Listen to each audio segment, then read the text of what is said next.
When I collapsed in the kitchen and my daughter-in-law just smirked, I walked away with my $425,000. But nobody imagined what I'd do next. Those were the words I never thought I'd say. Today, I'm going to tell you something I never thought I'd share. And if you, for just a second, feel like this sounds familiar, I only ask that you leave a like and subscribe. It will help me to keep unburdening myself. My name is Eleanor Miller. I'm 67 years old, and I live in a modest stucco home on the outskirts of Phoenix, where the scent of desert sage mixes with the sound of the earliest morning traffic. Until recently, my life took place within these walls I helped pay for, where I raised 3 children on the sweat of my brow, and where my late husband, Raymond, planted a lemon tree that still blossoms every spring. The morning that changed everything started like any other. I got up at 5, as I had for 40 years, to make coffee in my son Robert's kitchen. My bare feet touched the cold tiles as I made my way to the stove, my arthritic hands grabbing the ceramic coffee pot that had been a wedding gift from my mother. The aroma of coffee and cinnamon began to fill the kitchen, mingling with the smell of the toast I was making. Ever since Ray passed away 2 years ago from complications of diabetes we couldn't afford to treat properly, my children decided it was best for me to live with Robert and his wife, Vanessa. "It's for your own good, Mom," they said. "You can't be alone in that big house anymore." But the truth is, my small 3-bedroom home seemed too valuable to leave in my trembling hands. They set me up in the storage room, next to my grandchildren's rusty bicycles and boxes of seasonal decorations Vanessa kept, just in case.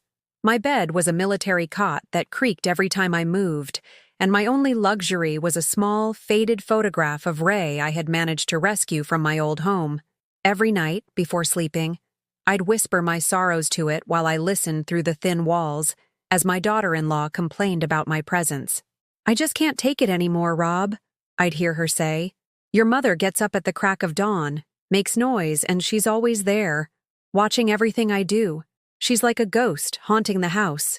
My son would respond with mumbles I couldn't quite decipher, but his silence said it all. That fateful morning, as I slowly stirred the coffee, I felt the world begin to spin. The yellow-tiled walls blurred, the sound of the percolator grew distant, and my legs, which had carried me through decades of waitressing shifts, refused to hold me up. My last conscious memory was of the ceramic pot slipping from my hands and shattering on the floor into 1,000 pieces, just like my heart. I woke up with the metallic taste of blood on my lips and the sticky feeling of spilled coffee soaking my cotton nightgown. My left cheek burned against the cold tiles, and a trickle of blood had run from my mouth, forming a small reddish puddle that mixed with the dark coffee. A throbbing pain in my temple reminded me that I'd hit the edge of the counter hard when I fell. And there was Vanessa, my daughter-in-law, standing over me with her arms crossed and a smirk I will never forget. It wasn't a smile of relief at seeing me awake, but something cold, calculating, almost satisfied.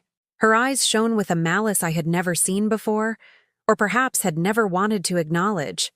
"Well, look at this. The old woman putting on another show," she said, her voice dripping with contempt as I struggled to sit up. Her words hit me like stones. "And I suppose she wants a trip to the hospital now, right? Well, she can wait. We're not an ambulance service." She laughed, a dry laugh that echoed in the kitchen like snapping twigs. Robert appeared in the doorway, still in his pajamas, his hair messy and his eyes swollen with sleep. For a moment, our eyes met. I saw something in his that hurt me more than the fall. Shame. Not shame for his wife's behavior, but shame for me, for having an old, troublesome mother who fainted in his kitchen and stained his tiles with blood. "What happened here?" he asked without coming closer, keeping a safe distance as if my pain were contagious. "Your mother fainted and made this mess," Vanessa replied, pointing to the broken pieces of the pot and the coffee spread across the floor. "Look at what she did. And that pot was part of my good kitchen set." It wasn't true. That pot had been my mother's, and her mother's before her. It had served 3 generations of our family, had brewed coffee during hard times, and had made hot chocolate on cold December nights. But there it was, in pieces, like so many other things that had quietly disappeared since I arrived at this house. "I need to see a doctor," I murmured, my voice breaking, still feeling dizzy and noticing my vision blurring intermittently. "With what money?" Vanessa snapped back immediately. "Do you have private insurance? Because the public clinics are swamped, and we're not waiting 4 hours at urgent care for a simple fainting spell." My son remained silent, looking at the floor like a scolded child. That silence hurt more than all of Vanessa's cruel words combined. It was the silence of complicity, of resignation, of a son who had chosen comfort over filial love. I managed to get to my feet on my own, wiping the blood from my mouth with the sleeve of my nightgown as Vanessa sighed dramatically and began picking up the ceramic shards as if she were the victim of the whole situation. Robert disappeared back to his room without a word, and I made my way to my storage room with uncertain steps, feeling every beat of my heart echo painfully in my injured head. I sat on the edge of my cot and, for the first time in years, allowed my mind to travel back to the days when my children saw me as their hero instead of their burden. I remembered the early mornings working shifts at the diner to make ends meet, with a little Rob strapped to my back in a baby sling, while Ethan and Patricia ran around my legs. The money I earned, dollar by dollar, turned into notebooks, school uniforms, shoes. I remembered the nights I spent hand-sewing costumes for school plays, my fingers bleeding from needle pricks because we didn't have a sewing machine. I remembered the times I lied and said I had already eaten so they could finish their plates, while my own stomach growled with hunger. I remembered selling my gold earrings, the only ones Ray had ever given me, from our wedding, to pay for the deposit on Rob's first semester of community college. Where was that boy now? The one who cried in my arms when he had nightmares? Where was the young man who promised that when he grew up, he would buy me a house with a garden full of flowers? At what point had my son, my firstborn, stopped seeing me as his mother and started seeing me as an obstacle? Tears began to fall silently as I held the yellowed photograph I kept on my nightstand. There we were, the 5 of us. Ray holding baby Patricia, me with Ethan in my arms, and Rob hugging my leg with a toothless grin, all dressed in our Sunday best for a portrait at the state fair. We had saved for months for that photo, and now it was all that was left of that happy family. I didn't go to the doctor that day. Vanessa handed me an ibuprofen with a glass of lukewarm water, as if it were an act of supreme charity, and suggested I get some rest in my room. The rest of the family went on with their normal routine. Rob left for work in his new SUV. Vanessa took the kids to the private school that my Social Security check helped pay for, and the house fell into a silence that constantly reminded me of my place in this new family hierarchy. I spent the day drifting between sleep and wakefulness, the bump on my head pulsing in time with my thoughts. In the afternoon, when I thought everyone was back, I ventured into the kitchen for something to soothe the hunger gnawing at my stomach. I found the pantry half empty and the refrigerator with a small padlock that hadn't been there that morning. "It's the kids. They eat everything," Vanessa explained when I asked. "Rob decided it was better to have some control over the food. You just tell me what you want, and I'll get it for you." The humiliation of having to ask permission to eat in a house where my check paid for half the groceries pierced me like a cold dagger. That night, lying on my creaking cot, I overheard a conversation that would change everything forever. The voices came from the living room, filtered through the paper-thin walls. It was Vanessa on the phone, probably with her sister, because she was using that confidential tone she used when she thought no one else could hear. "I'm telling you, Linda, I've already looked into it. If we can get her declared as having early-onset dementia, we can file for conservatorship and get full access to all her accounts." The words fell on me like buckets of ice water. "She says she has money saved up from when she was working. And well, it's about time she started letting it go. Don't you think?" She laughed as she planned my destruction. She laughed as she designed a way to steal not just my money, but my dignity, my autonomy, my right to decide over my own life. My heart began to pound so hard I was afraid she could hear it from the living room. "The doctor already told me how it works," Vanessa continued. "We just need a psychiatrist to declare that she's no longer mentally competent. And with what happened this morning, and if she keeps having these fainting spells, it'll be a piece of cake. A little old lady who falls, gets confused, sometimes talks to herself. Who's going to doubt it?" I had been talking to myself lately. It was true. Not because of dementia, but because of loneliness. I talked to Ray, to my mother, to my memories, because they were the only ones who still listened to me with love. I talked to myself because in this house full of people, I was invisible. And once we have control of her finances, we'll see what we do with her, Vanessa went on. There are some nursing homes that aren't too bad, and with her own money, we can pay for a decent one. Rob will finally be able to live in peace without having to deal with his mom's drama. I covered my mouth with my pillow to stifle the sob that was fighting to escape. It wasn't just the financial betrayal that shattered me, but the coldness with which they planned to dispose of me, as if I were an old piece of furniture that no longer matched the house's decor. As if my 67 years of life, the sacrifices, the unconditional love, the sleepless nights caring for them when they were sick, had been just an investment that was no longer yielding returns. Over the next few weeks, the house became my personal prison. Vanessa had established routines that seemed specifically designed to humiliate me. I would wake up every morning at 5 to make breakfast, but I could no longer use the main kitchen. I had been assigned a small electric hot plate in the laundry room, next to the washing machine, where the smell of detergent mixed with the steam from my cooking. "It's just that you make such a mess when you cook," Vanessa explained with that fake smile she had perfected. "And besides, this way you have your own space, right? Like your own little kitchenette." She laughed as if she were doing me a favor, as if cooking among dirty laundry were a privilege instead of a calculated humiliation.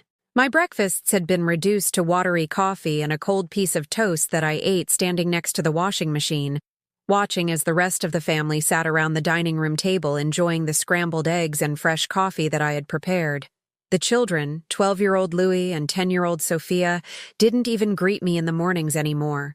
They ran straight to the table, where Vanessa served them as if she had cooked everything herself. "Good morning, Grandma," Louis would say occasionally, but without looking up from his plate, with the same mechanical politeness one would use to greet a stranger in an elevator. Sophia had stopped talking to me altogether since Vanessa told her that I was sick in the head, and it was better not to bother me much. My granddaughter, who used to run to hug me when she got home from school to tell me about her ballet class, now looked at me with a mixture of pity and fear that broke my soul. One afternoon, I found her playing with her dolls in the backyard and approached her to ask about her homework. "Mommy says you can't help me anymore because you forget things," she replied, without looking up from her toys. "She says I should ask her or Daddy instead." The poison Vanessa had sown was already bearing fruit, pushing my own grandchildren away from me with lies disguised as concern.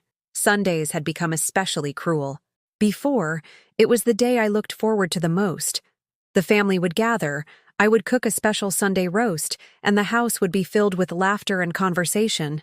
Now, Sundays were for visitors, when Vanessa would invite her friends over to show off her renovated house and her new, more organized life. "Thank you so much for asking about my mother-in-law," I would hear her say to her guests from my room.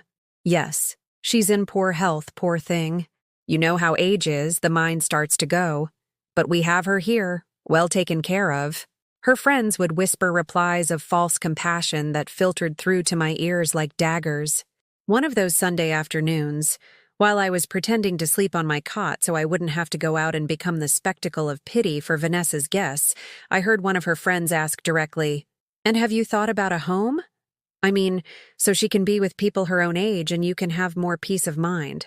"It's just that Rob is very sentimental," Vanessa replied with a theatrical sigh. "He says she's his mom and we have to take care of her. But between you and me, I'm already looking at options. There are some very nice places, and with her own retirement money, we can afford something decent." They spoke of me as if I were already dead, as if my life, my feelings, my wishes were irrelevant in the decisions they were making about my future. I had diligently paid into my life insurance and savings for 40 years precisely so I wouldn't be a burden to my children, and now I discovered they planned to use every last penny of my savings to send me away from them. The breaking point came one afternoon when Rob got home from work earlier than usual. I was in the laundry room, hand-washing the family's clothes because Vanessa had decided that this was my contribution to the household, since I couldn't contribute money for a cleaning service. My hands, gnarled by arthritis, struggled with the heavy garments while the cold water chilled me to the bone. Rob approached with an expression I couldn't decipher. For a moment, I thought he was coming to ask how I was, to apologize for his wife's behavior, to remember that I was his mother and not a servant. "Mom," he said, but his tone wasn't affectionate. It was the same one he used to speak to employees at his office. "Vanessa and I have been talking, and we think it would be good if you started to consider other living options." I stopped scrubbing the shirt in my hands.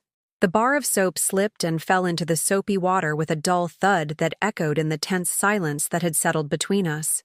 "What kind of options?" I asked, though I already knew the answer.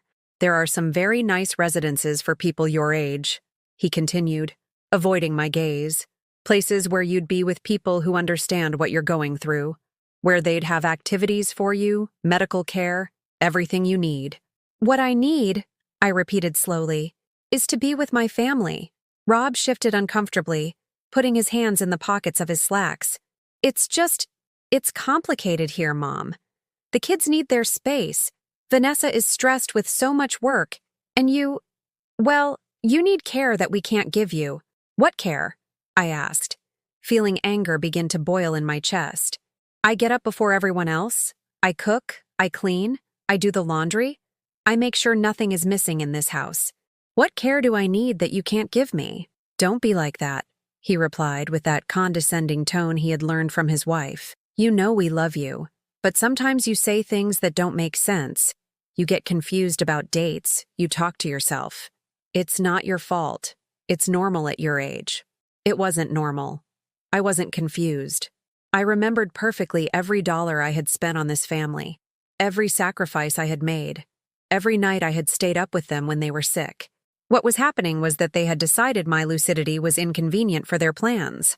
That night, after the whole family had gone to sleep, I lay awake on my cot, staring at the water-stained ceiling and making the most difficult decision of my life. I couldn't go on living like this, waiting for my own son to betray me completely. I couldn't stay there and let them steal not only my money, but my dignity and my sanity. I remembered the words of my father, a man who had taught me from a young age to always keep dignity money that no one knew about, that I had accumulated dollar by dollar over decades of honest work.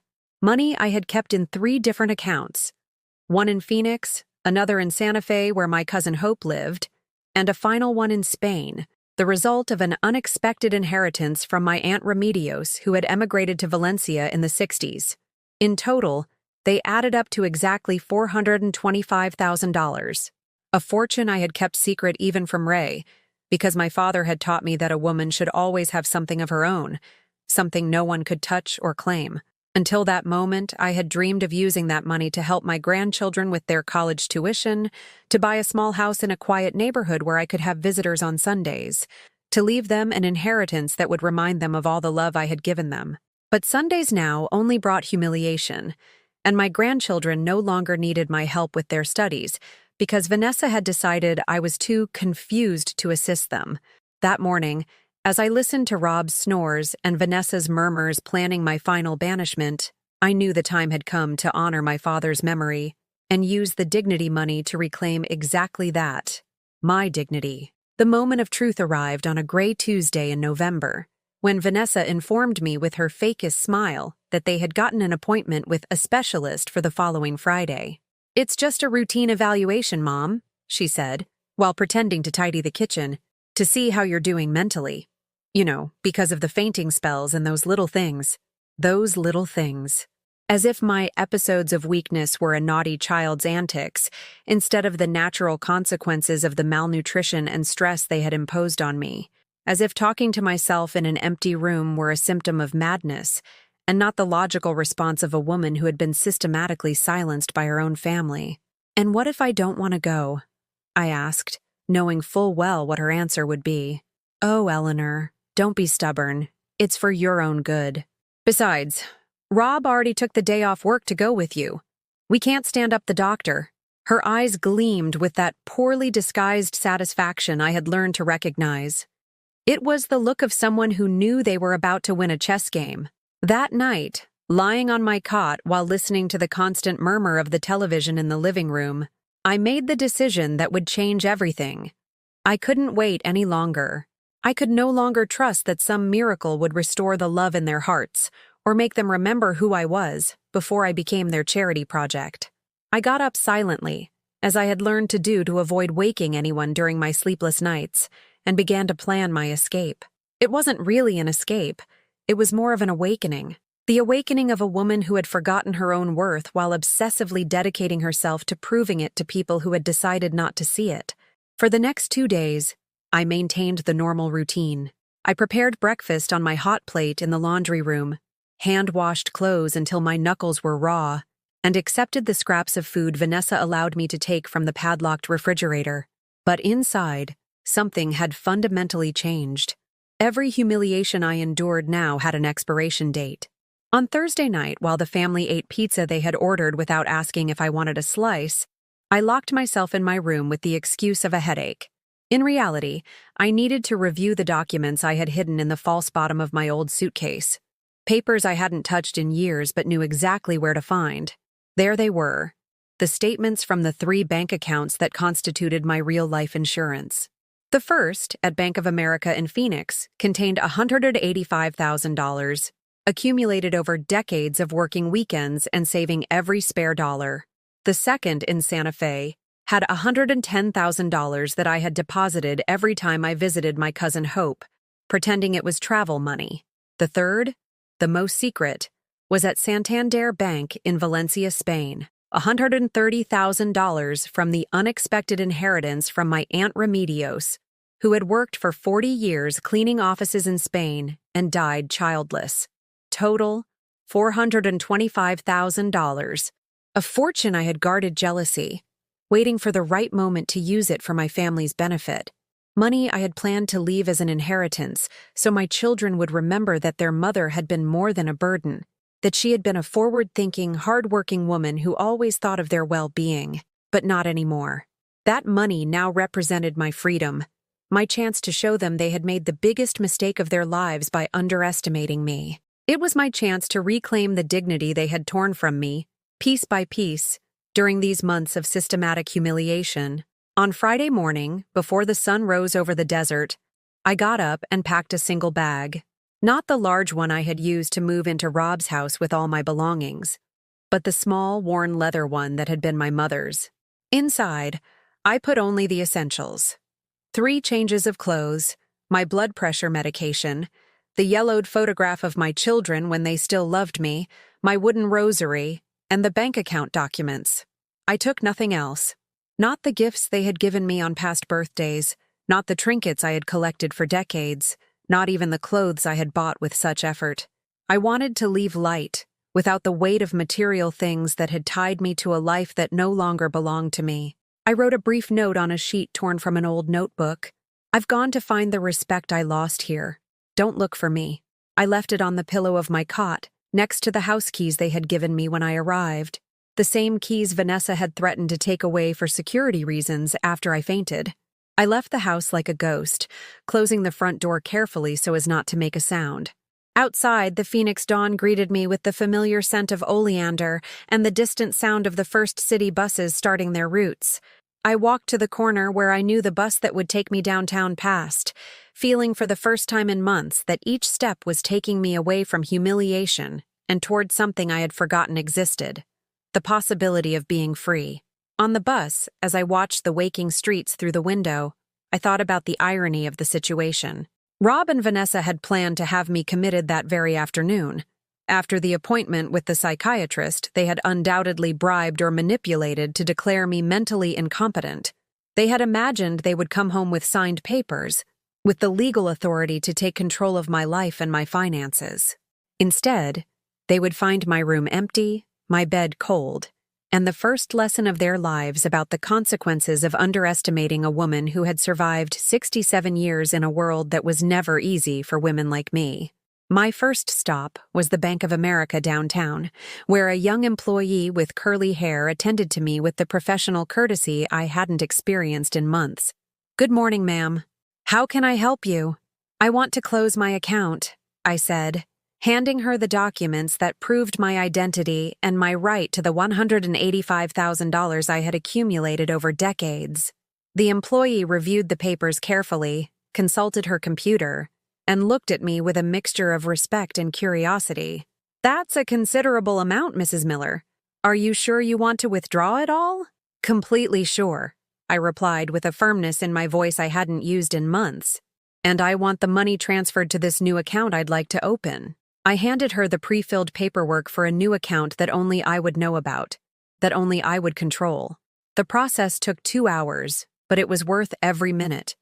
When I left the bank, I carried in my purse a receipt certifying that Eleanor Miller was the owner of a bank account that no manipulative son, no resentful daughter-in-law, no corrupt psychiatrist could ever touch. Rob called my cell phone, one I'd bought years ago but rarely used, exactly 3 hours after the time they had planned to take me to the specialist. "Mom, where are you? We got home and you weren't here. Vanessa is very worried." His voice sounded confused, as if he couldn't process that his mother was capable of making her own decisions. "I am where I need to be," I answered with a calmness that surprised even me. "What does that mean? Where are you?" "We have the doctor's appointment in an hour."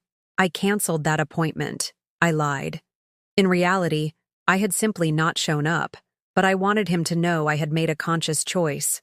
I don't need any doctor to tell me if I'm sane or not. What I need is for my own family to respect me, and since that's not going to happen, I decided to look for my happiness elsewhere. There was a long silence on the other end of the line. I could picture Rob, phone pressed to his ear, trying to process the words of a mother who no longer sounded like the defeated woman they had been humiliating for months. "Mom, don't be dramatic. Just come home and we can talk." "No," I said, and that one word sounded like liberation on my lips. "I'm not coming back, and I'm not going to talk anymore." And I hung up. The phone started ringing immediately after, but I didn't answer. I let it vibrate in my purse as I walked through the quiet downtown streets, feeling for the first time in months that my steps had direction and purpose. Every missed call was a small victory, every rejected vibration an act of rebellion against years of blind obedience. I took refuge in a quiet church, where the scent of old wood and the dim golden light offered the sanctuary my own home had ceased to be. I sat in one of the worn wooden pews and watched the other visitors who, like me, had come looking for something the outside world couldn't give them.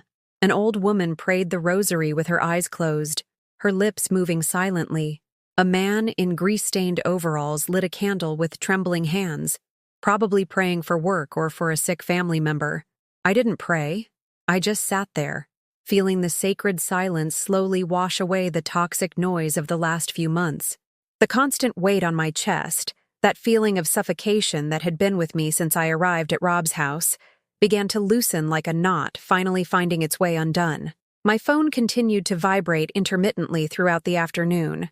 Rob, Vanessa, even a number I didn't recognize but was probably Ethan, my second son, who lived in Denver and only called on Christmas to ask if I needed anything, without really waiting for an honest answer. As evening fell, I decided to check the accumulated messages. Not to reply, but to understand exactly what kind of people I had been living with. "Mom, please, don't do this. We can talk. Vanessa is really nervous. She thinks maybe you misunderstood something." Rob sounded more concerned with calming his wife than with my actual well-being. "Eleanor, this is Vanessa. Look, if you're upset about something, you should just come back and we can discuss it like adults. The kids are asking about you." A lie. The kids hadn't said more than a mechanical greeting to me in weeks. "Mom, it's Ethan.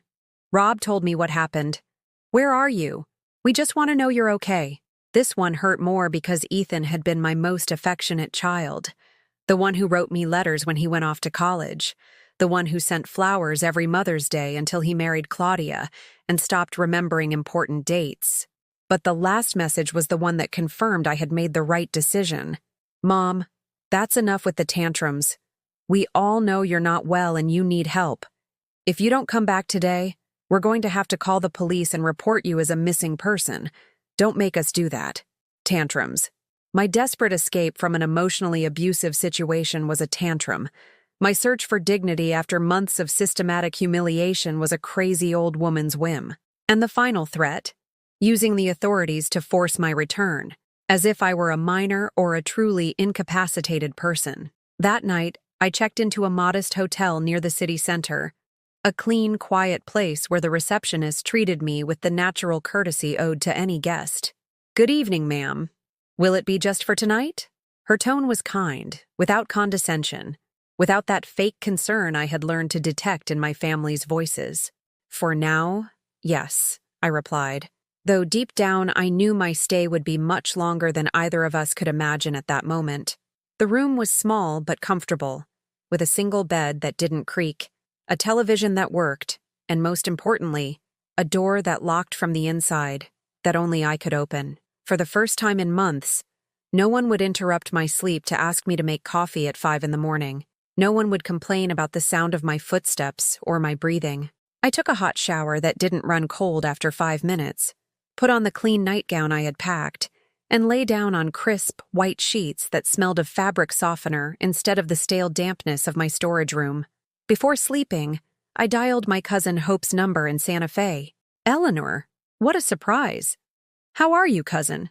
Her warm voice brought back memories of our childhood, when we spent summers together at our grandparents' house, when we were girls who believed the world was fair and that family always took care of family. "Hope, I need a very big favor," I said, and I briefly explained my situation. Not all the sordid details, just enough for her to understand that I needed access to the bank account I had in Santa Fe and that I couldn't return to Phoenix for a while. "Of course, cousin. Come whenever you want. My house is your house." She didn't ask for compromising details, didn't judge me for running away from my own children, didn't make me feel like a burden. She simply offered what I needed, a safe place to put my life back together. The following days were a strange period of transition. During the day, I walked through Phoenix like a tourist in my own city, rediscovering streets I had known for decades but now saw with different eyes.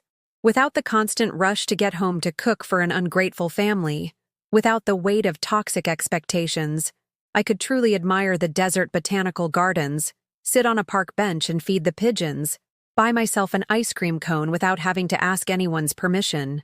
Simple freedom. That's what I had been missing without even knowing it. At night, in the quiet of my hotel room, I planned my next move. I couldn't stay hidden forever, nor did I want to simply disappear as if my previous life had never existed. I wanted Rob and Vanessa, Ethan and his wife, everyone who had participated in my humiliation, to understand exactly what they had lost when they decided to treat me like trash. On Wednesday of that week, I received a call I didn't expect. It was Patricia, my only daughter, who lived in Portland with her husband and 2 teenage sons. Patricia had been the most distant of my 3 children, not out of malice but circumstance. She had married young, moved far away, and built a life that seemed to have no room for frequent visits or long calls. "Mom, what's going on? Rob told me you left his house and won't come back." Her voice sounded genuinely concerned, without the condescending tone I'd come to recognize in her brother's voices. "Patricia, honey," I said, and for the first time in days, I felt I could be completely honest with someone in my family. "Your brother and his wife were treating me very badly. I couldn't live like that anymore." "What do you mean badly? What were they doing?" I told her everything. The storage room, the restricted meals, the padlocked refrigerator, the plans to have me declared mentally incompetent and put in a home, the phone calls where Vanessa planned to steal my money. I told her about my fainting spell and Vanessa's mockery, about the loneliness of Sundays, about how my own grandchildren had learned to see me as a nuisance.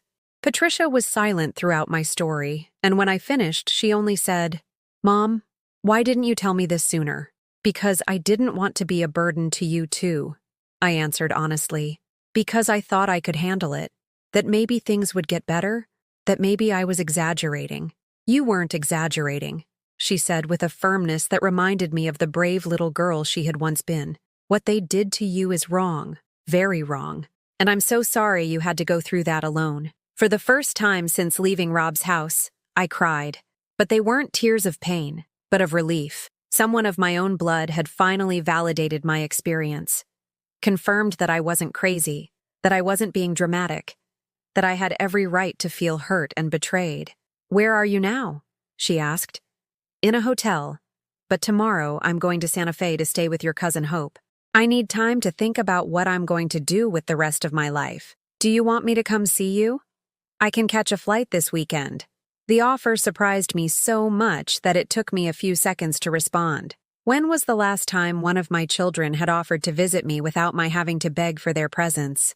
"I would love that, sweetie," I said, using the affectionate nickname I hadn't spoken in months. My cousin Hope's house in Santa Fe received me like a warm embrace after months of emotional cold.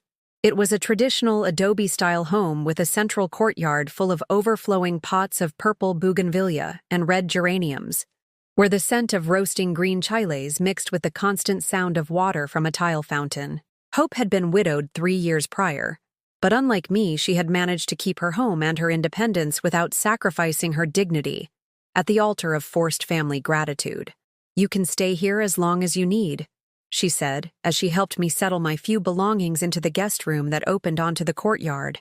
The walls were a soft yellow that changed tone with the daylight, and the bed had a hand-woven blanket with Native American patterns that her late mother-in-law had made decades ago. And don't you start with that, "I don't want to be a bother" nonsense, because at my age I don't have time for false courtesies. Hope was 63, 4 years younger than me, but she had a vitality I had lost somewhere during my marriage. Every morning she would get up at 6 to water her plants, brew coffee, and go to the farmer's market to buy the freshest ingredients for the day's meal.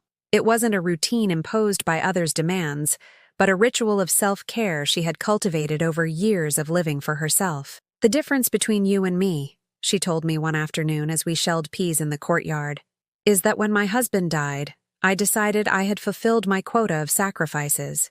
50 years of taking care of my parents, then him, then my kids. When they were all gone, I decided it was my turn to take care of me." Her words stung because they revealed a truth I hadn't wanted to face. I had never learned to take care of myself. My entire life had revolved around the needs of others. The first month in Santa Fe was one of silent healing. Hope respected my periods of sadness without trying to cheer me up with forced optimism, but she also gently invited me to join her social life when she felt I was ready. She had a circle of widowed and single friends who met on Wednesdays to knit and on Saturdays to walk through the historic plaza. Women who had learned, like her, that life after 60 could be more than just a waiting room for death. At first, I was scared to go out alone. Remedios, a retired elementary school teacher who had raised 5 children and now lived in a small apartment full of books and plants, told me. I thought people would see me as a pathetic old woman with no family to care for her. But then I realized the real pity wasn't being alone, but having been so surrounded by people who didn't value me. Their stories helped me understand that my situation wasn't unique. Many women of my generation had lived similar experiences. Adult children who saw them as resources rather than people, daughters-in-law who tolerated them as a necessary evil, grandchildren who ignored them because their parents had taught them that the elderly were burdens rather than treasures of wisdom. Patricia kept her promise and came to visit on the 3rd weekend of my stay. I watched her arrive in a taxi, carrying a small suitcase and a bag full of gifts for Hope and me. She had taken the trouble to bring artisanal coffee from Portland because she remembered it was one of my favorites. "Mom," she said, hugging me in the courtyard, "you look different, more peaceful." It was true.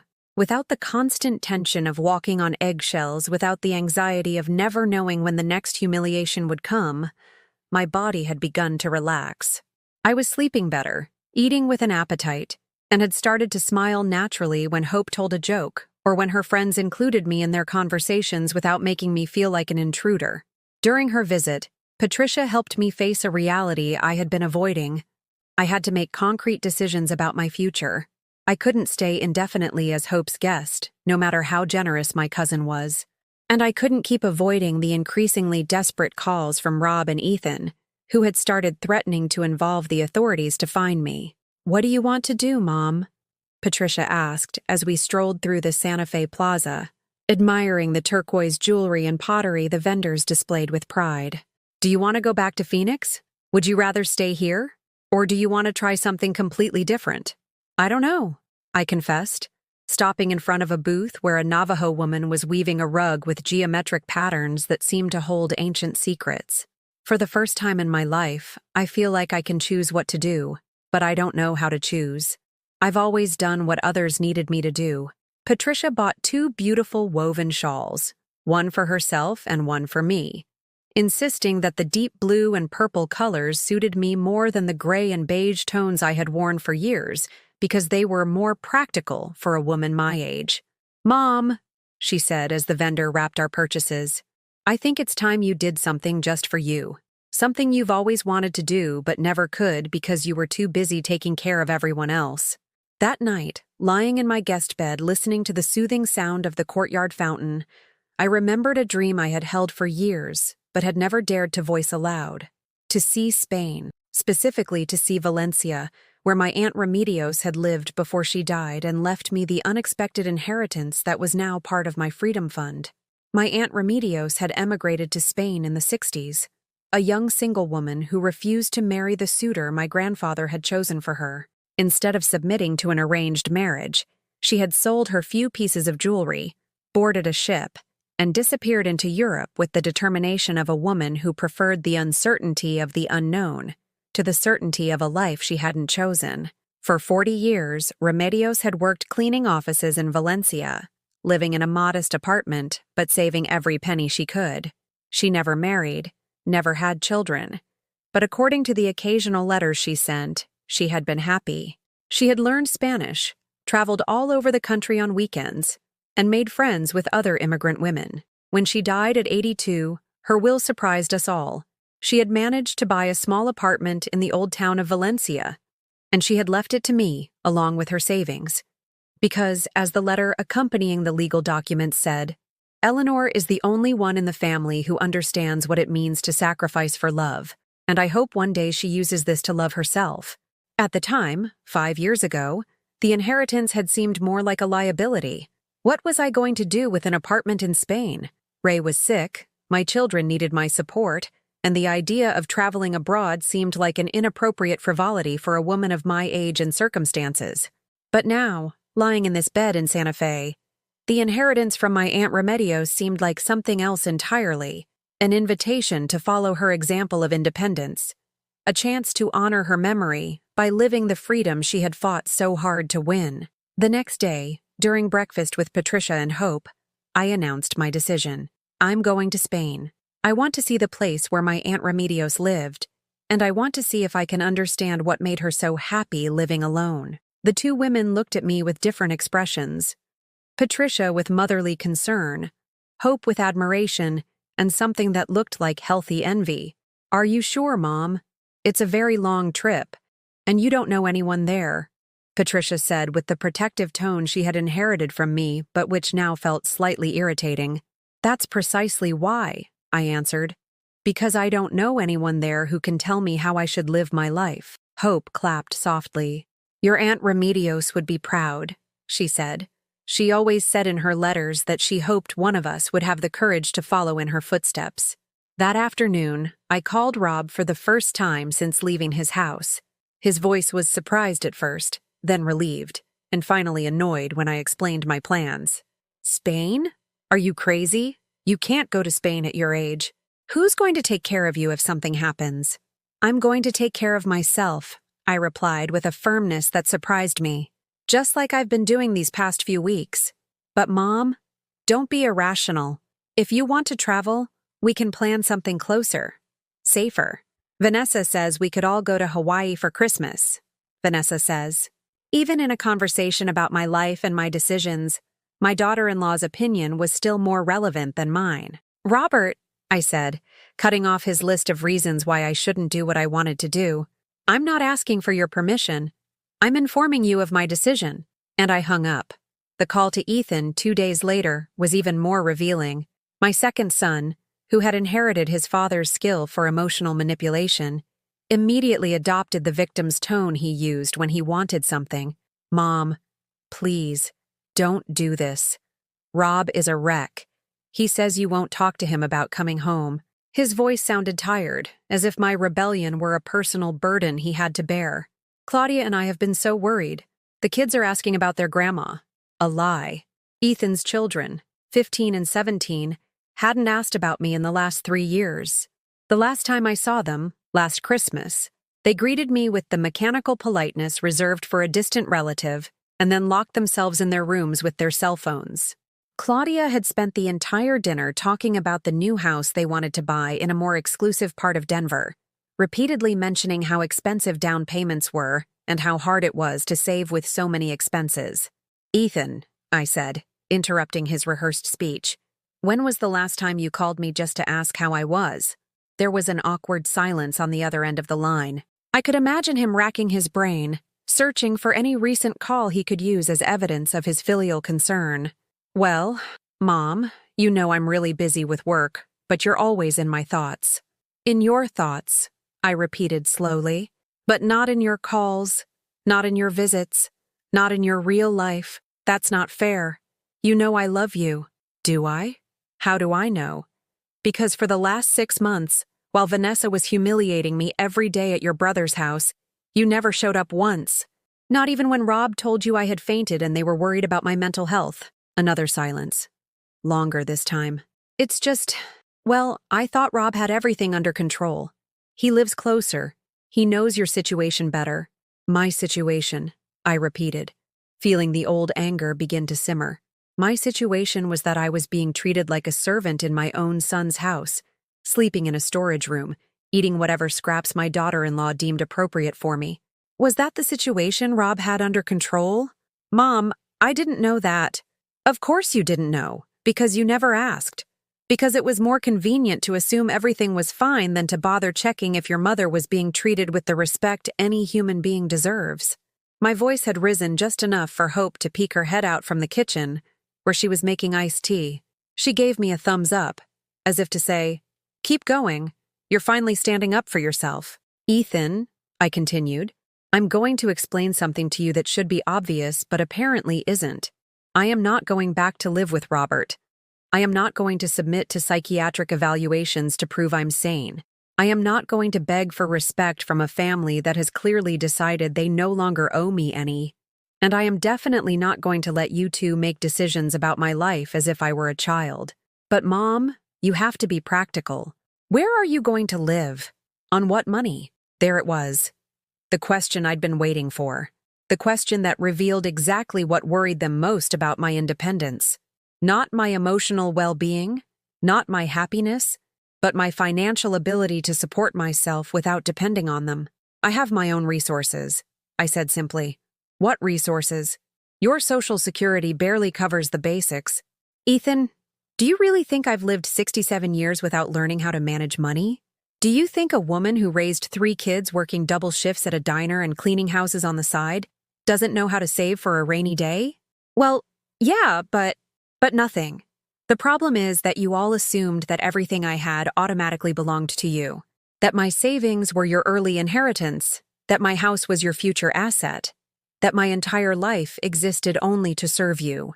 Hope had stopped pretending she wasn't listening and had now sat down in the armchair across from me, following my conversation with the attention of someone watching a gripping movie. "Mom, don't say that. We've never thought of your money as ours." "No? Then explain to me why Vanessa was so clear on how much money I had saved up when she was planning to have me declared incompetent to get access to my accounts. Explain why the first question you ask when I tell you I'm independent is where I'm going to get the money from. That's different. We're just worried about your financial security." Lies. You're worried about your financial security. You're worried because an independent mother with her own resources doesn't need to beg for your affection or tolerate your abuse. The conversation went on for another 20 minutes, with Ethan alternating between emotional manipulation, veiled threats, and desperate attempts to make me feel guilty for abandoning my family. But for the first time in decades, his techniques didn't work on me. Every argument he made only confirmed what I already understood. My children wanted me available, grateful, and financially transparent, but they did not want me happy. When I finally hung up, Hope applauded openly. "That was beautiful," she said. "I wish I'd recorded that to play for all my friends who still believe they have to put up with anything just so they don't lose the family." "Do you think I'm doing the right thing?" I asked, feeling the adrenaline from the confrontation begin to morph into doubt. "Eleanor, I think you're doing what you should have done years ago. What we all should do when we realize our children's love comes with too many conditions. That afternoon, we walked to a downtown post office to handle my passport application. The clerk, a young man with a neatly trimmed mustache, helped me with professional efficiency as he reviewed my documents. "First time applying for a passport, ma'am?" "Yes," I replied, feeling a mix of excitement and nervousness. I've never had a reason to travel abroad. "And now you do?" "Now I do," I confirmed. "Turns out it's never too late to start living for yourself." The clerk smiled with genuine warmth. My grandmother always said the best adventures begin when you stop asking other people for permission to be happy. While I waited for the application to be processed, I called Santander Bank to confirm the status of my account in Valencia. The operator, with a soft Spanish accent, explained the procedures for accessing my funds once I arrived in Spain, and gave me information about the apartment I had inherited from my Aunt Remedios. "According to our records, Mrs. Miller, the property is in perfect condition. It has been managed by a local firm that handles maintenance for non-resident owners. It is fully furnished and ready for immediate occupancy." The reality of what I was about to do began to sink in that night. As I packed my suitcase under the soft glow of the bedside lamp, it wasn't a large suitcase. After months of living with the bare minimum, I had learned to distinguish between what I truly needed and what I was simply used to having. I packed the new clothes I had bought in Santa Fe, including the beautiful woven shawl Patricia had given me. I packed my medications, my important documents, and the yellowed photograph of my children when they still loved me without conditions. But I also packed something new, a small notebook where I had started to write down my thoughts, my plans, my dreams for this new chapter of my life. On the first page, I had written, "At 67, Eleanor Miller decided to start living for herself." On the following pages, I had listed everything I wanted to do in Spain. Visit Gaudi's architecture in Barcelona, walk on the beaches of the Costa Brava, learn to cook authentic paella, and above all, get to know the places where my Aunt Remedios had been happy living alone. Hope came into my room as I was finishing, carrying a steaming mug of chamomile tea. Nervous? Terrified, I confessed. But also more excited than I've been in years. That's a good sign. It means you're really living, not just surviving. She sat on the edge of my bed and watched me fold my last blouse. "Eleanor, I want to tell you something you might not want to hear. Tell me. Your sons are going to try to make you come back. They'll use every emotional trick they know. They'll promise changes they won't keep. They'll threaten to cut off contact with the grandkids. You're going to have moments of weakness where you'll want to believe them." Her words hurt because I knew she was right. Despite everything, a part of me still hoped that Rob and Ethan would wake up one morning, transformed into the loving sons I remembered from their childhood. And what do I do when that happens? You remember why you left. You remember how you felt sleeping on that cot next to the bicycles. You remember Vanessa's smirk when you collapsed. And then you keep walking forward. The airport in Dallas greeted me with the familiar chaos of a major travel hub. Hope had taken the bus with me from Santa Fe, insisting she couldn't let me make my first international trip alone. "Besides," she'd said with a mischievous grin, "I want to witness the moment Eleanor Miller conquers Europe." While we waited at the gate, my phone started ringing. Robert. I let it go to voicemail. 5 minutes later, Ethan. I ignored him too. Then an unknown number, which was probably Vanessa using a friend's phone, thinking I wouldn't recognize the strategy. "You're not going to answer?" Hope asked, noticing my deliberate rejection of the calls.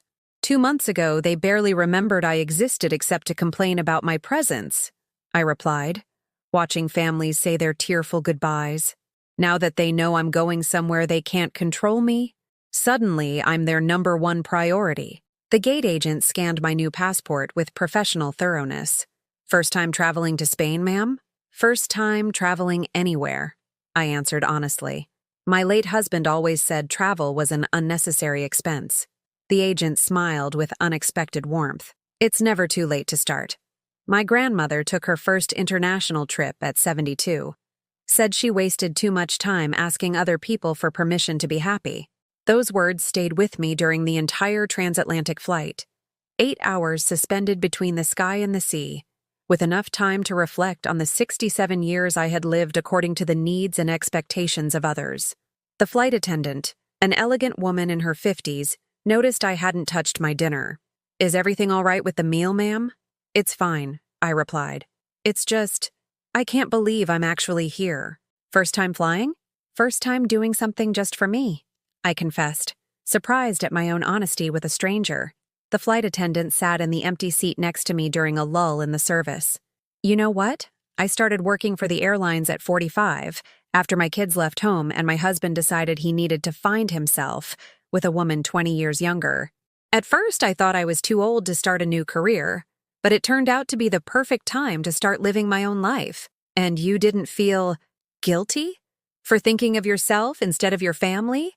"Constantly, for the first few months.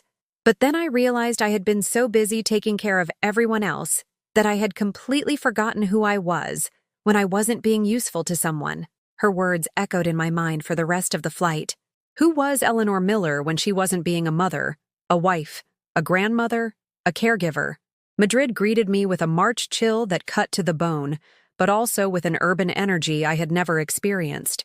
The airport was 10 times larger than any I'd ever seen, full of advertisements in languages I didn't recognize. My connection to Valencia gave me 3 free hours, so I ventured to the food court. I ordered a café cortado and sat by a window overlooking the runways. My phone buzzed with a text message. It was Patricia. "Mom, Rob told me you're in Spain. Please text me when you get to Valencia so I know you're okay. I love you." For the first time on this adventure, I felt a pang of genuine warmth toward one of my children. Patricia had been the only one to validate my experience. I replied, "Landing in Valencia in 2 hours. I'll text you from the apartment. Thanks for supporting me." Another message arrived immediately, this time from Ethan. "Mom, this is crazy. You don't know anyone there. You're too old to be living alone in a foreign country. We bought you a return ticket for next week. I talked to Rob and we agreed you can stay with us in Denver while we figure out a better solution." The manipulation was so obvious it was almost laughable. I replied, "Ethan, I am 67, not 17. And a better solution probably means another storage room in the house of someone who tolerates me out of pity. No, thank you." I didn't wait for his response. I turned off the phone. The flight to Valencia was barely an hour, but it was the most exciting part of the journey.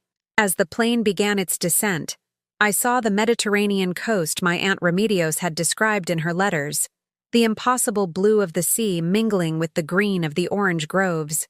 At the Valencia airport, a representative from the real estate company was waiting for me. He was an elegant man in his 60s, named Carlos Mendoza. "Welcome to Valencia, Mrs. Miller," he said with a warm smile. During the taxi ride, Carlos told me about my Aunt Remedios. She was an extraordinary woman, independent, intelligent, with a wonderful sense of humor. She spoke of you often, you know. She said she had a niece in America who understood sacrifice better than anyone. She really talked about me? Constantly. She said that when you were ready to be free, you would find your way here. That the women in your family have a special strength, but sometimes it takes them decades to discover it. The apartment was in the El Carmen neighborhood, on a narrow cobblestone street. The building had the worn elegance of old Spanish architecture. Carlos handed me an old, heavy key and an envelope. "Your aunt asked me to give you this when you arrived." The apartment took my breath away. It was bright and airy, with a small balcony overlooking the lively street. The kitchen was compact but fully equipped.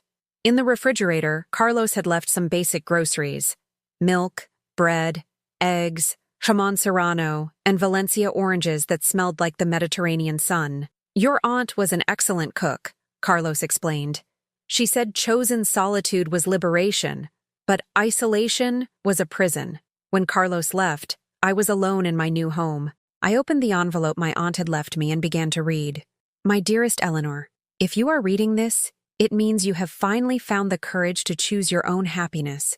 I write this with the certainty that this day would come, because the women of our family are not made for perpetual resignation." That night, lying in the bed that had been my Aunt Remedios's, in the apartment that was now mine, in a country where no one knew my history of sacrifice and humiliation, I cried one last time for the woman I had been, and when the tears dried, I began to plan for the woman I would become. The first few months in Valencia passed like a slow, deliberate awakening. I built a routine that, for the first time in my life, included the needs of no one but myself. I had my coffee at the corner cafe, where the owner, Paco, soon began to set out my favorite table by the window without my asking. In the afternoons, I explored the winding streets of my neighborhood. It was on one of those walks that I met Eulalia, a 74-year-old retired lawyer who had moved to Valencia after her husband died. I found her sitting on a bench in the Plaza de la Virgen. "Are you the American woman living in Remedios' flat?" she asked without preamble. "The whole neighborhood is talking about you. A woman who comes alone from America in her 60s inspires a certain admiration. Admiration or morbid curiosity?" I asked, using humor as a defense. "Both," she answered with a refreshing honesty. "But more admiration. There are many women around here who envy your courage to tell everyone to get lost." That conversation was the beginning of a friendship that would change my perspective on aging with dignity. "The problem," Eulalia explained to me one afternoon over horchata, "is that we were taught that our children's love was unconditional, but no one told us that ours had the right to be as well." Meanwhile, the calls from America continued. Rob's messages were a mix of vague apologies and emotional ultimatums. "Mom, Vanessa wants to talk to you to apologize," he would text. Ethan adopted the strategy of the misunderstood victim. The kids ask about their grandma every day. How do I explain that their grandma prefers to live with strangers than with her own family? Patricia was the only one who maintained genuine contact, sending me pictures of places in Valencia with notes like, "Have you seen this yet?" 4 months after my arrival, I received the call I had been unknowingly waiting for. It was Ethan, but his voice sounded different. Defeated. "Mom, I need to tell you something. I'm listening. Rob and Vanessa are getting a divorce." The news hit me in a way I hadn't anticipated. I didn't feel satisfaction, but a deep sadness for my son. "What happened?" "It turns out Vanessa was having an affair with her boss for the last 2 years. Rob found out because she left her Facebook messages open on the home computer." His voice was tired. "But that's not the worst part, Mom." "What else?" "When Rob filed for divorce, Vanessa hired a lawyer to claim half of everything, including the house you lived in with Dad. She says since she contributed to household expenses, she's entitled to a share of the property." The irony was too perfect. The woman who had planned to steal my money was now using the legal system to take my son's home. And the kids? They're with Rob, but Vanessa is fighting for shared custody. They don't understand what's happening. "Louis asked me yesterday if you were going to come back now that his mom is gone." That question from my grandson broke my heart in a way his parents' manipulations never could. "Does Rob want to talk to me?" "He's ashamed. He says he can't face you after how he treated you, that he has no right to ask for your forgiveness." For the first time, Ethan sounded like the boy I remembered. "Ethan," I said, "do you understand now why I left?" There was a long silence. "Yes, Mom, I do, and I understand why you don't want to come back." "What exactly do you understand?" "I understand that we treated you like a piece of furniture, as if you didn't have feelings, as if your only purpose was to serve us. I understand that when Vanessa humiliated you, we were complicit in our silence." His words were what I had needed to hear for months, but they came too late. Acknowledging the damage didn't erase it. "Does this mean you're never coming back?" "It means that for the first time in my life, I'm living for myself, and I'm not giving that up for a family emergency that you could have avoided by treating me with respect from the beginning." When I hung up, I sat on my small balcony watching the sunset paint the Valencia rooftops gold. I felt no triumph, only a deep sadness for all the love that had been wasted, but also the certainty that I had made the right choice. The news of the divorce marked a turning point. The calls from America intensified, but their tone changed from manipulation to pleas for help. Patricia was the first with a concrete proposal. "Mom, I know you have every right to want nothing to do with us, but Louis and Sophia are suffering. Rob is working 12-hour days to pay the lawyers. The kids come home from school to an empty house. What are you proposing, Patricia? Let them come spend the summer vacation with you. Just 2 months. They need emotional stability, and you're the only person who has ever given them that." I discussed it with Eulalia during our morning walk. "What are you more afraid of?" she asked. That they'll come and make you want to go back to America? Yes. I'm afraid of feeling responsible for other people's happiness again.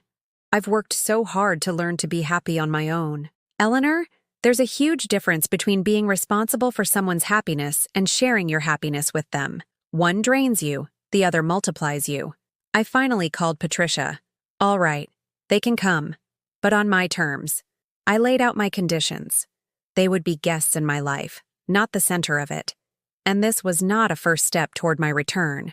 I also insisted on a video call with them first. Seeing them on the screen was emotional. Louis, now 13, looked so much older. "Grandma," he said, "I want to apologize for how we treated you. Louis, you were a child. Children don't have to apologize for the mistakes of adults. But I knew Mom was being mean to you, and I didn't say anything. I was scared she'd get mad at me, too." Sophia, now 11, looked fragile. "Did you leave because of us?" she asked. The question broke my heart. "No, Sophia. I left because the grown-ups in that house were hurting me. It was never your fault." The day they arrived at the Valencia airport, I was a bundle of nerves. Sophia ran into my arms, and we both started crying. Louis's hug was more reserved, but I could feel the change in him. He was no longer a little boy. He was a young man who had been through his parents' divorce and the absence of his grandmother. That first night, we had paella at a restaurant Eulalia recommended. "Is our grandma famous here?" Sophia asked the owner, Paco. "Your grandma is very brave," Paco replied. "Not everyone dares to change their life when they realize they're not happy." Later, as I tucked them into their makeshift beds in my living room, Louis asked the question I'd been expecting. "Grandma, are you going to come back to America when we leave?" "I don't know, honey." "Why?" "Because Dad says if you came back, our family could be whole again." "Louis, a family doesn't become whole because one person returns to a place where they were unhappy. A family becomes whole when everyone treats each other with love and respect." The first few days were an adjustment. The first test came when Sophia cried, wanting to call her mother. It was one of the hardest conversations I've ever had, explaining in age-appropriate terms why adults sometimes make difficult decisions to protect children, and the difference between love lies and hurtful ones. We established a routine. We explored the city, the museums, the historic center, but they loved the beach the most. It was there that Louis asked, "Grandma, did you come here looking for a better life?" "Yes, but not for money. I came looking for respect and peace." "Did you find them?" "More than I ever expected." A few weeks in, I noticed changes in them. They were more relaxed, more independent. One afternoon, Louis asked me, "Grandma, do you think Dad could come live here too, after the divorce and everything?" The question caught me completely off guard. He told me on the phone last night that he's thinking of selling the house because it has too many sad memories. He said maybe it would be good to start over somewhere new.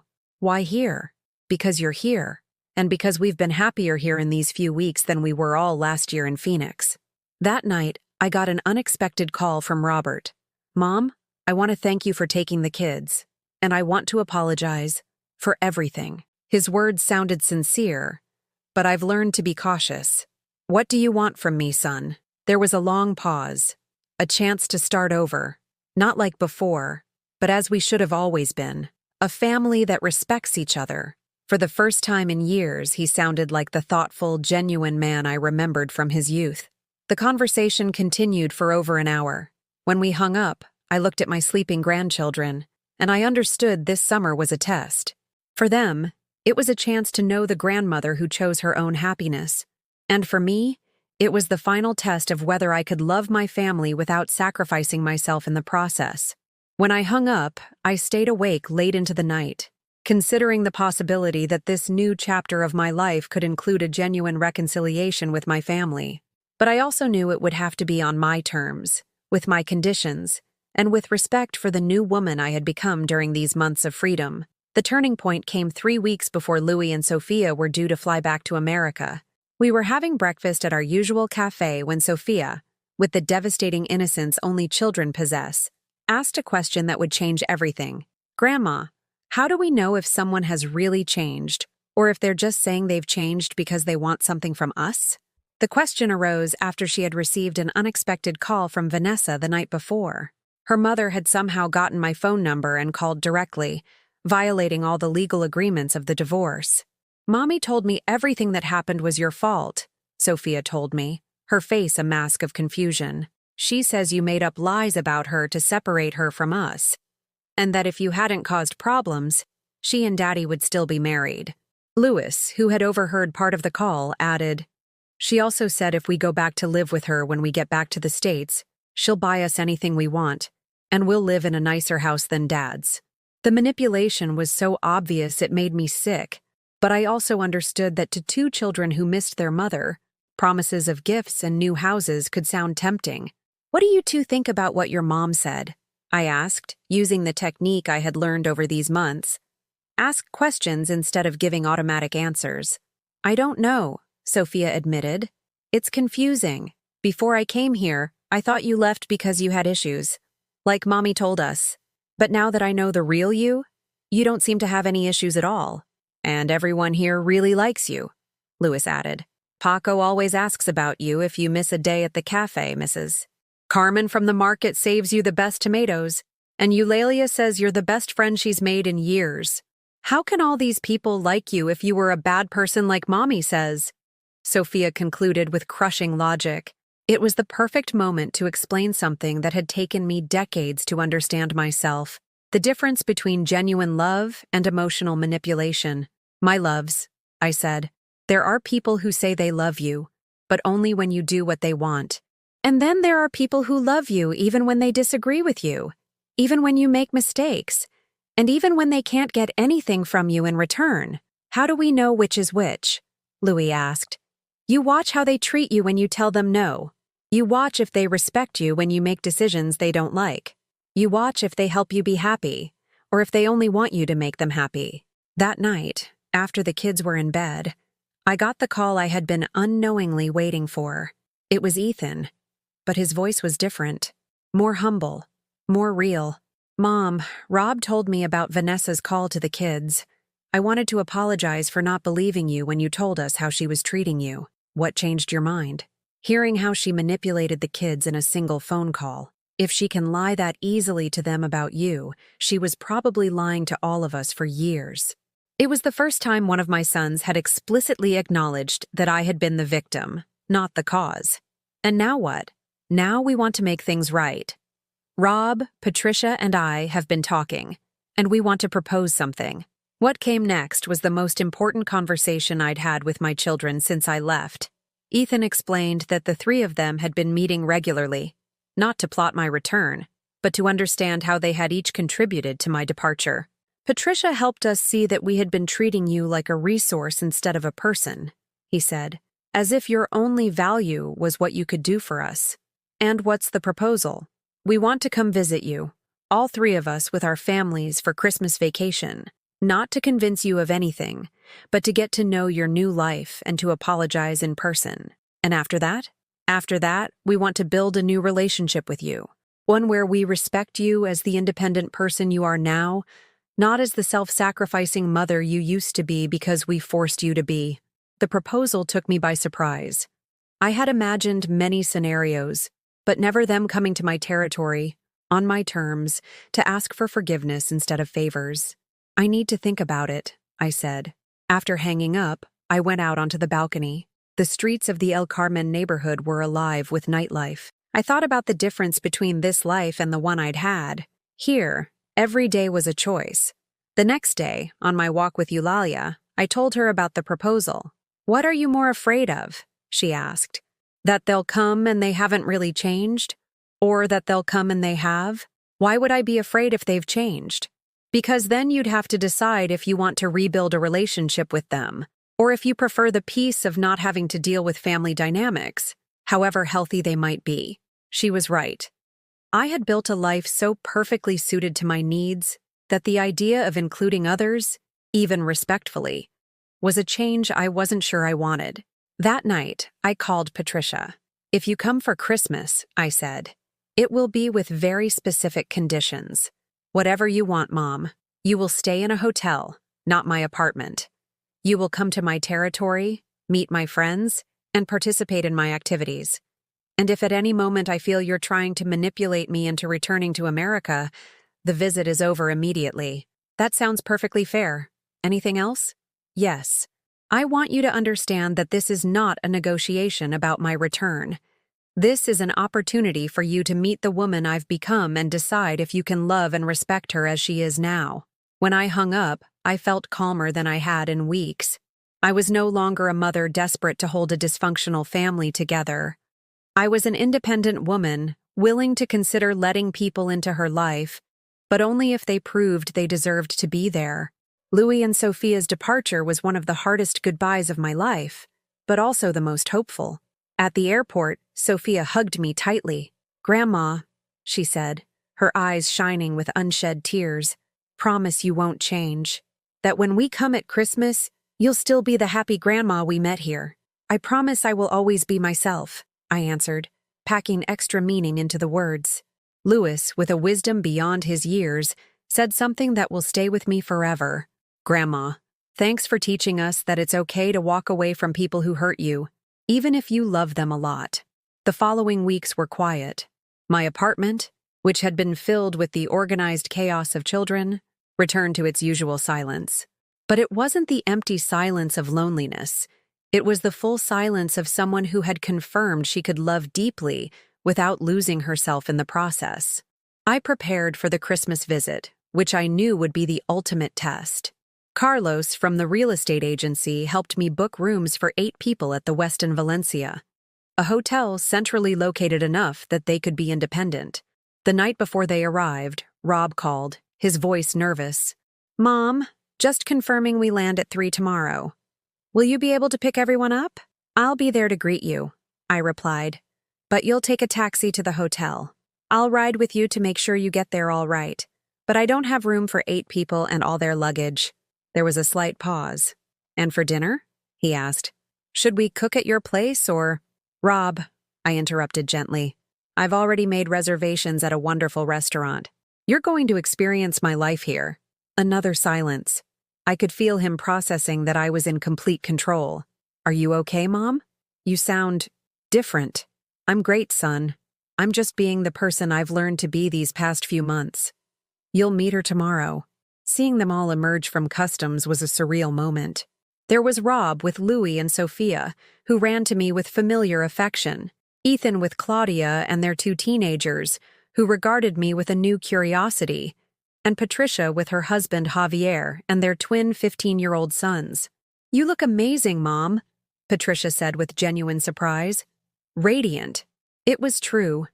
My hair was in a modern cut, my clothes were colorful and chosen by me, for me.